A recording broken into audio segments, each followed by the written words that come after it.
conceituados e perguntando sobre justamente usar algum esteroide, né? Anabolizante. E ele disse assim, ó, você pode usar, mas primeiro deixe seu corpo pedir, que aí é essa explicação que você estava dando, por isso que eu lembrei. Aí ele disse assim, ó, porque músculo cresce quando ele está sendo estressado.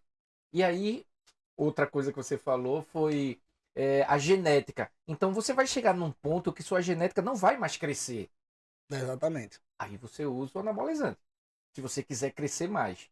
Porque aí é que vai fazer crescer mais do que você já tem. Ele não entrou no ponto de ser certo ou errado.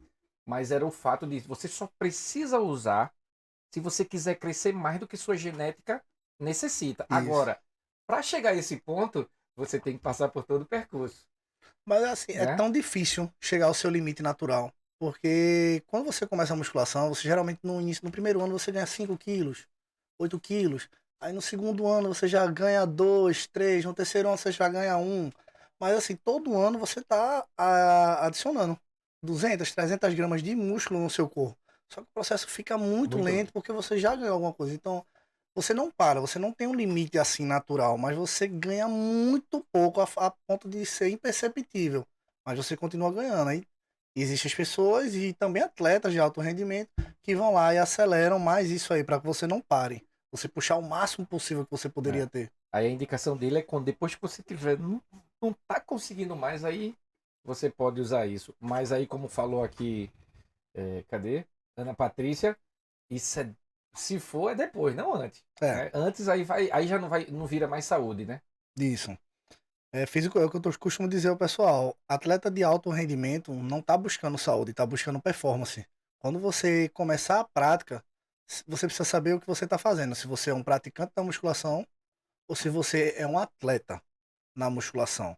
Então, assim, para você ser atleta, você sabe, você vai ter que saber que você vai ter que abdicar um pouco da sua saúde, vai ter que pagar um preço, vai ter que estar acompanhando tudo isso para você ser um atleta e campeão, certo? Se você não está disposto a pagar certas coisas, onde ficou muito banal o uso de certas substâncias, as pessoas brincam como se fosse isso um chiclete, um biscoito, uma coisa tão fácil de fazer a utilização ou de falar.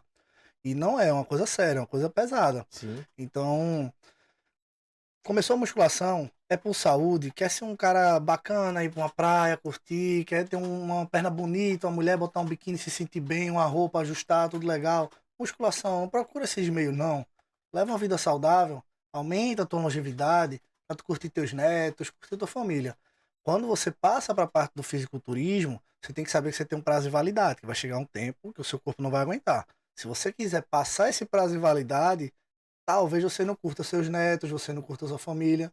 Então, começou, vai pra musculação, fica na prática, é uma coisa saudável, leva aquilo ali como estilo de vida, se disciplina cada vez mais. Caso você se identifique no fisiculturismo, não seja uma coisa assim por moda, uma coisa que você quer fazer para estar enturmadinho ali na galera, aí procura um acompanhamento, procura alguma coisa e vai lá pro fisiculturismo. Beleza. Pagou aqui, Kleber, o meu. Ah, eu Dá vou, uma vou, acompanhada você. aqui. Jonathan Cláudio, boa noite, um abraço, Jonatas. Paulo, ele acho que na parte que eu disse assim sobre futebol, ele falou aqui, né? Kleber, fisiculturismo não é futebol Eu tava até rindo. porque não é torneio, E isso em teve um momento que ele campeonatos. Eu passou acho que eu uma tava falando competição.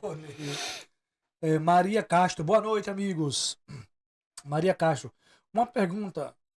As pessoas que usam anabolizantes, elas chegam a ganhar campeonatos? Ou eles procuram saber se os músculos são naturais? Ela perguntou se. A questão do doping, antidoping, né? Sim, Que para ver se o atleta tá usando ou não. Tentaram, agora há pouco, transformar o fisiculturismo num esporte olímpico, Hum, certo? E acredito que, eu não acompanhei mais, mas eu acredito que vai se transformar num esporte olímpico. Nas Olimpíadas existe antidoping. Então, atletas é, que a gente vê competindo, que fazem a utilização de substâncias, não vão competir no fisiculturismo que vai entrar nas Nas Olimpíadas. Olimpíadas, né? Tá entendendo? Então, assim, existem atletas de campeonatos naturais, existem os atletas de um campeonato assim que não tem essa parte, que geralmente não se faz, até no Mister Olímpia não se faz esse tipo de exame antidoping, porque para você chegar naquele nível, você precisa sim da utilização de hormônio, de esteroides anabolizantes. O que eles batem muito na tecla hoje, eu acredito que em doping, é os diuréticos. Para você ficar muito seco, você usa aqueles remédios de pressão para baixar a pressão e você Sim. começa a urinar muito, perde muita água, transpira muito, e você tira o restinho de água que fica entre a pele e o músculo para poder ficar aquela definição mais Aquela pelinha fina que você HD. falou, né? Você puxa ela, ela volta. Quando eu tô em nível assim de campeonato, eu passo a unha assim na pele, ela começa a descascar. Ou seja, você tá deixando ela ressecada, você tá matando um pouquinho ali, tá entendendo? E Uhum. você fica muito seco para poder dar aquela impressão de maior, de mais seco, mais definido. Então, o doping hoje existe para poder pegar você com diuréticos, que é uma coisa que mata.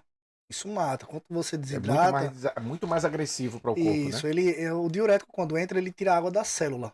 A célula não pode morrer, então ela pega do meio extracelular. É uma Certo. parte de emergência dela. Só que o extracelular não pode ficar sem água porque ele já funciona como emergência. Então ele vai ali naquela partezinha subcutânea da pele e puxa para ela, esvaziando o estoque da pele, certo? Para manter. Só que aí você tá jogando diurético, você tá jogando essa água fora, fora, fora, fora. E chegou um momento da sua preparação que você não tá bebendo mais água, que são as últimas horas antes do palco. E o que é que pode acontecer? Você morrer desidratado.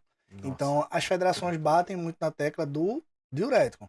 Mas em questão dos esteroides anabolizantes, Para crescer, não. Não é que eu diga a você que quem mais toma vai vencer. Não. uhum. Mas quem mais trabalha duro e utiliza vai ser o campeão. A gente sempre diz que se não existisse os esteroides anabolizantes, os campeões mudariam? Não. Ainda seriam os mesmos campeões, porque são eles que trabalham duro. A gente vê muita gente assim de academia que até utiliza muito mais do que esses atletas utilizam.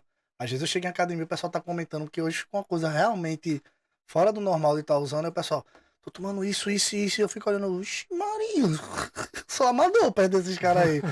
Aí eu escuto uns papos como se fosse uma coisa tão simples da utilização, que coisas que atletas que estão trabalhando duro, agachando com 200 quilos, levantando um supino de 160, 180 quilos, estão trabalhando duro e não tomam isso.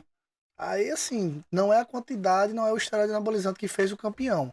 Mas eu posso te dizer que o campeão, ele tá fazendo a ele tá utilização, fazendo. tão quanto os outros.